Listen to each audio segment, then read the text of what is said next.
Magandang buhay! Maligayang pagpasok sa edukasyon sa pagpapakatao 10. School year 2023 to 2024. Ako po ang inyong guro, Sir Mar Duterte. Ang ating tatalakayin sa ngayon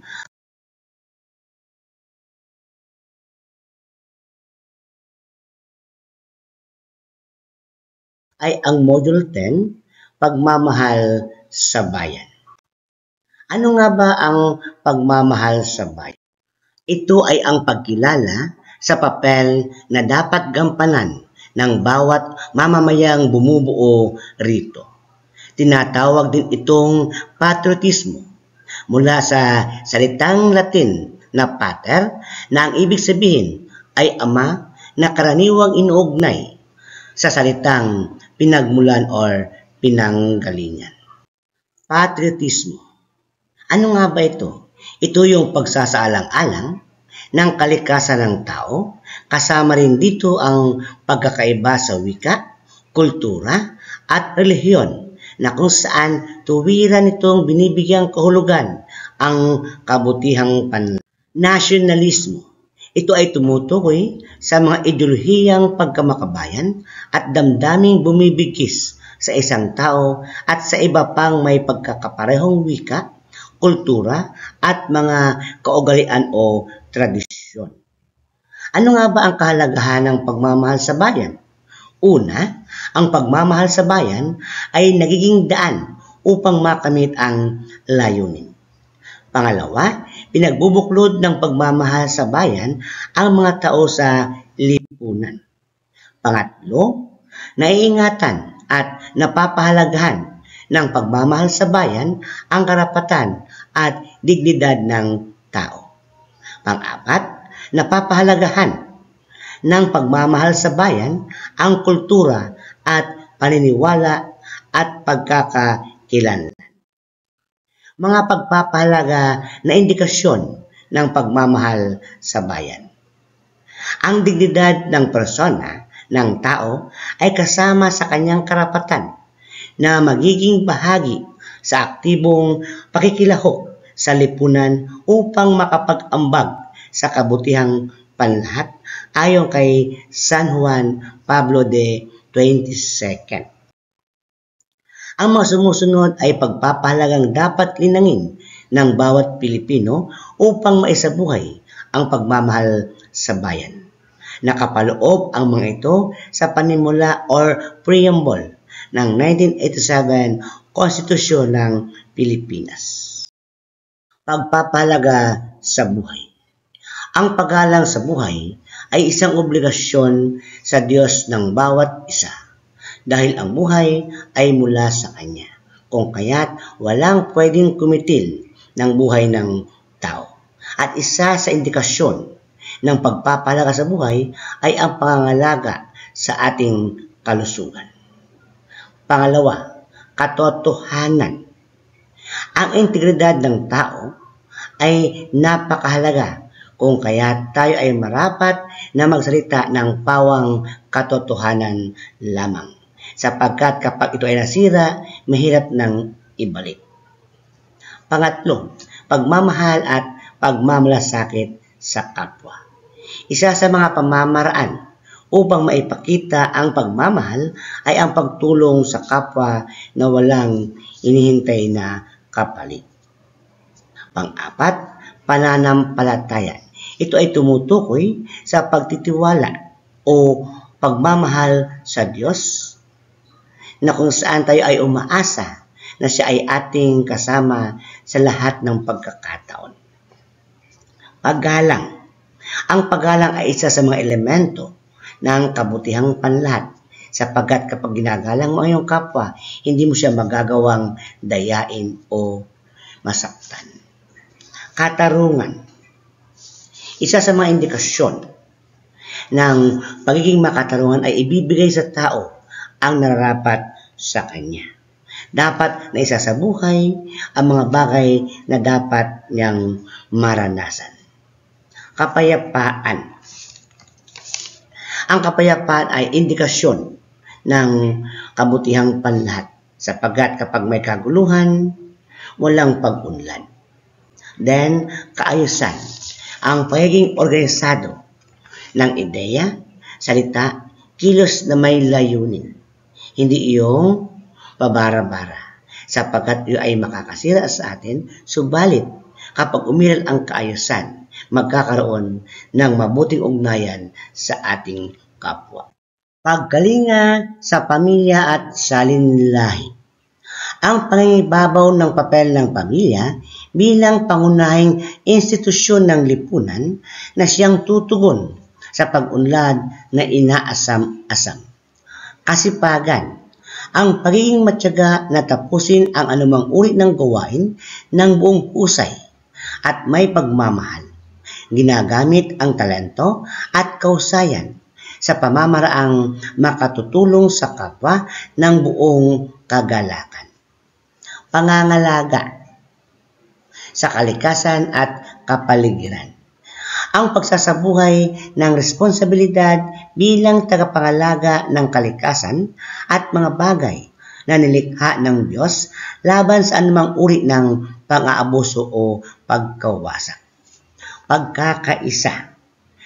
Ang pagkipagtulungan ng bawat individual na mapag-isa ang naisin at saloobin para sa iisang layunin.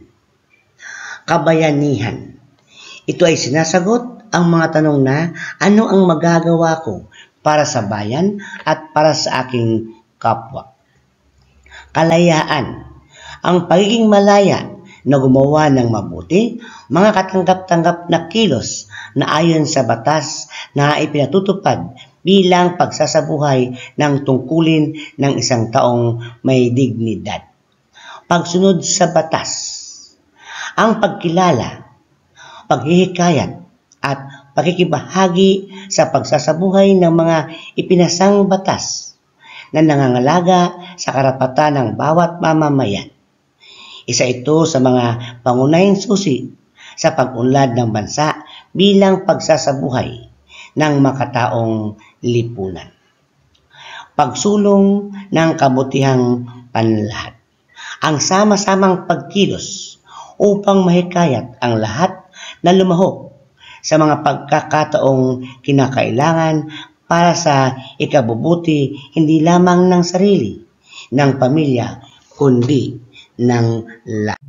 Narito ang talahanayan ng mga pagpapahalagang ito batay sa 7 dimensyon ng tao na nakalahad sa batayang konseptual ng edukasyon sa pagpapakatao.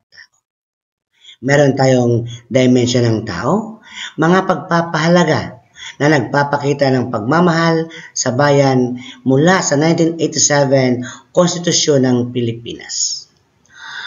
Dimensyon ng tao, pangkatawan, mga pagpapahalaga sa buhay. Pangkaisipan, katotohanan. Pangmoral, pagmamahal at pagmamalasakit sa kapwa. Pang-espiritual, panampalataya. Number 5, panlipunan, paggalang, katarungan, kapayapaan, kaayusan at pagkalinga sa pamilya at salinlahi. Pang-6, pang-ekonomiya, kasipagan, pangangalaga sa kalikasan at kapaligiran. Ang pang-7 dimensyon ng tao ay ang pampolitikal na kung saan ang mga pagpapahalaga nito ay pagkakaisa, kabayanihan, kalayaan at pagsunod. Number 8, lahat ng dimensyon na kung saan pagsulong sa kabutihang panlahat ang pagpapahalaga kaugnay dito. Ang mga kaalamang ito ay pinatunayan ng pahayag ni San Juan Pablo XXII noong 1818 hanggang 1963.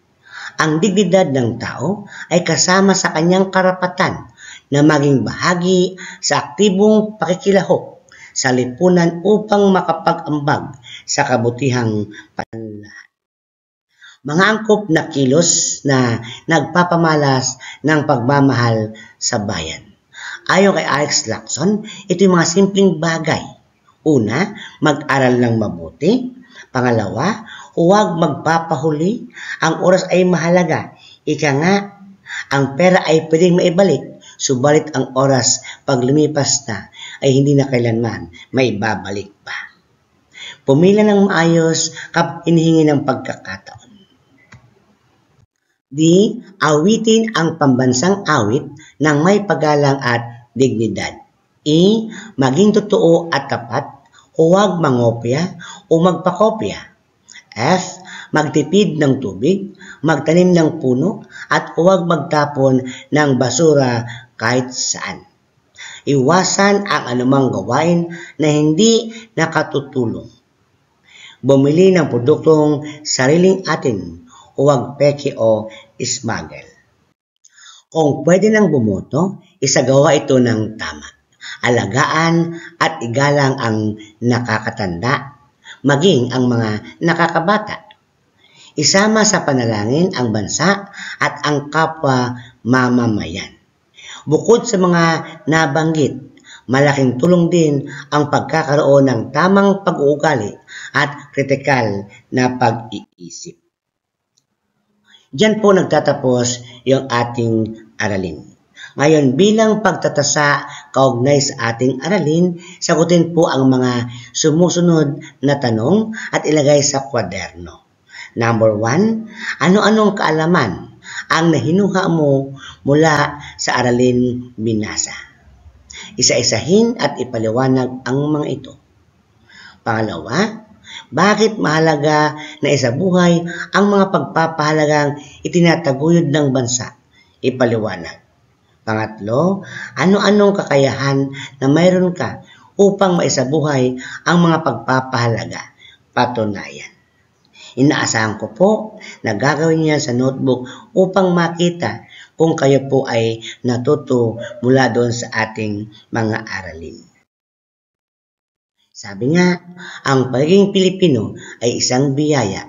Hindi ito aksidente, nakaplano ito ayon sa kagustuhan ng Diyos. Bilang isang individual na sumasakatawang diwa, may sakatuparan ito bilang mamamayang may pagmamahal sa bayan. Proud to be a Filipino.